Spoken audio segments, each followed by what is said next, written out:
Hello and welcome. I am Zardis, and this is Whitefish Bay. I thought I would give a quick tour.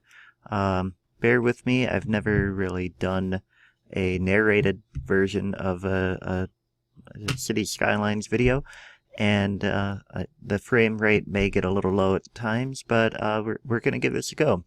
So this is Whitefish Bay. I've been working on this for a while. The map I'm using is Owl's Merchant Bay, and I've made a couple little changes, but nothing too significant. Mainly, you can see here I expanded the harbor area. So let's just dig right in. So let's see here. Here I've got my harbor, as I mentioned. So this area is a very touristy area. I guess I can go back to here. And so I've built up the beach a bit to make it a little bit touristy. So this map was the first time that I started to really get into the detailing in Cities Skylines, and so this one is a little bit of a blend between zoning and detailing. And you can see that in parts here, but then also the main downtown and area is very zoned. So this is my main transportation hub. I have a lot of train lines coming in. I have a couple metro lines, and I have a lot of bus lines in here as well. And let's see what the traffic is. Yeah, almost 1,500 passengers a week at the train station. 700 a week at the bus station, so that's pretty good, I think. Next, in downtown here, I tried to put all the high density stuff and then kind of filter out into lower density as we go along. There's a few higher density areas over here near train stations and things like that. Let's take a look over here at the golf course that I built. And I do have a cinematic video of this on my YouTube channel, and you can check that out as well if you want. But this is the first project where I did a lot of detailing, and so I'm pretty excited about it. We'll zoom in to a few spots here, and yeah, so that's the golf course. This was also the first time that I created my own little ponds and things, which I'm pretty happy about. Then I also detailed a bit here. I built a Walmart and Starbucks and stuff like that in here. And then I built some townhouses along the road that overlooked the golf course. I thought that was pretty realistic. Now night is coming on. You can see how pretty the city looks at night. Over this way we have some of the high value areas. This is a very wealthy neighborhood. And then over this way we have some more good neighborhoods. Though let me turn off night because that we'll come back to that again later. But it makes it hard to see here. Okay, so then over here I have my airport. I don't know too much about airports yet, so I built it and it is very functional. It's a custom airport. This is going to be a retaining pond there eventually. But I'm still working on figuring out how the details work. Please ignore this fire over here. I built a monorail that connects the airport over to, this is a little hotel area. And that I need to work on a bit more. And then over here is the sports arena area. Need to work on that a bit more as well. But then up here I built a university that I'm pretty pleased about. I do need to do some more detailing there. I kind of started it over here, but that's a project for another day.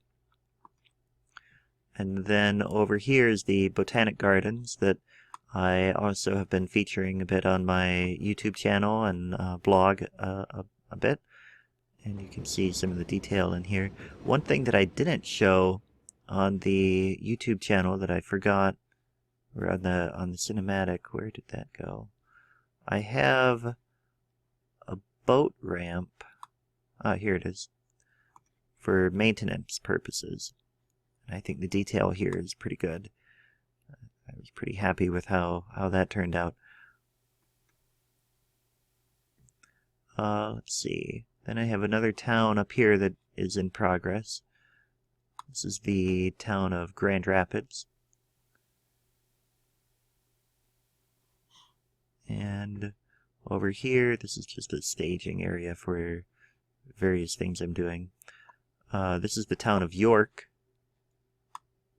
A nice little suburb. And this is the rail yard that's in progress. Again, it needs a bit of detailing, but this will be the main rail yard. The way I have the rail working is the land-based rail, the freight comes in, and then it gets sorted here, and it goes to various parts of the city on this side of the map. Other cargo comes into the harbor here, and gets sorted, and goes to areas on this side of the map. So that's what I'm doing there, and I think that's almost all that I've got. Over here I have the frame rate drop there, but this is the power plant that I built. You may recognize it if you've been following this city for a while on Simtropolis, but I had to add another plant here, but I'm not sure if I'll keep that yet or not. Then over here is the water treatment facility. And that's it for the tour, but let me show a few other things real quick. The main thing you might want to see is the public transportation. So you can see the passengers, they come out this way. I've got one line that will come over here to a town that has yet to be built. I have another line that comes out this way to York, and another one that goes up this way and eventually rejoins the one that goes out this way. And then I have three over here as well, one that goes around and ends up over in these towns that haven't been built yet, and one that goes up this way, and another one that goes the other way. Then the freight, you can see I've got these going in all sorts of different directions. Metro lines, I have them in the city mainly, and then I have another one on the outside. And then bus routes, what I try to do is at most train stations I have a bus depot or bus station that goes into the surrounding areas. So transportation is fairly efficient. Traffic is in a pretty good shape. One thing I did was I followed Flutstrans on Rhinestone Island. Tried this idea where the highway comes in and then splits to various locations in downtown, and that's been working fairly well. I don't really like the way it looks, but it's all underground, so it doesn't really matter, I suppose. And I think that's about it for this episode. If you have any questions, feel free to ask or comment on the video. And if you like my content, then please hit like on YouTube or subscribe to the channel. Thank you.